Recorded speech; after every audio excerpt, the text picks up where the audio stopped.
Do you travel by air? Then you know what a hassle it is to go through airport security.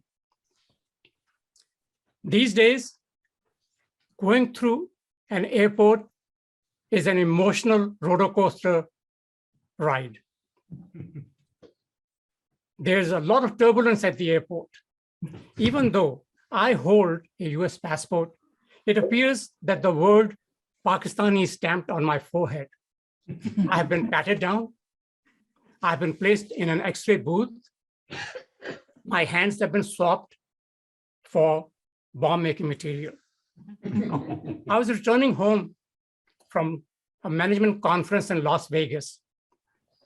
I placed my bag on the security belt. The bags kept on moving forward and then backwards, forward, backwards. A long line was forming. It appears that the security person was a new employee. He wasn't sure what he was doing. I was getting flabbergasted.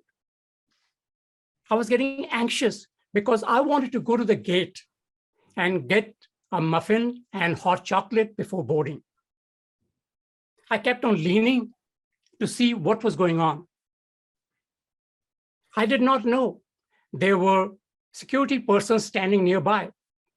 They were behavioral analysts. They were watching the passengers, watching me act nervously. They assumed I must have something in my bag. A security lady came over, pointed to my bag. Is this your bag? I reached over to open it. She said, don't touch it. She took all my items one at a time and placed them on the table on top of each other with the dirty underwear on top of it and said, you can go. This was at an American airport. Security at Middle Eastern airports is no different. I was in Karachi. One day I went to Sadr Bori Bazaar and bought 2 large stainless steel cooking spoons with wooden handles. I placed these spoons in my carry-on bag. After I arrived at the Bahrain airport, Gulf Air gave me a voucher to go to Holiday Inn for dinner and a few hours of rest. When I returned to the airport, the security person opened my bag. He saw the spoons. He said, I cannot take them on the airplane. I told him, they are cooking spoons meant to be used in the kitchen. He said, no, no spoon, hammer, hammer. He thought I was going to use the spoons to hit the pilot on the head. We argued for a long time. He kept on saying, hammer, hammer, hammer. I kept on saying, no, not a hammer, spoon, spoon meant for cooking. A long line was now forming behind us. Finally, I told him, I came from Karachi. No one had any problem at the Karachi airport.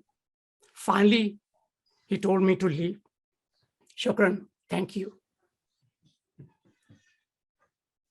For some reason, every time at the airport, something goes wrong.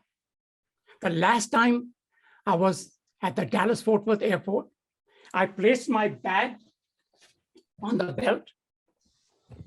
And then I noticed the bag would go forward and backward, forward and backward.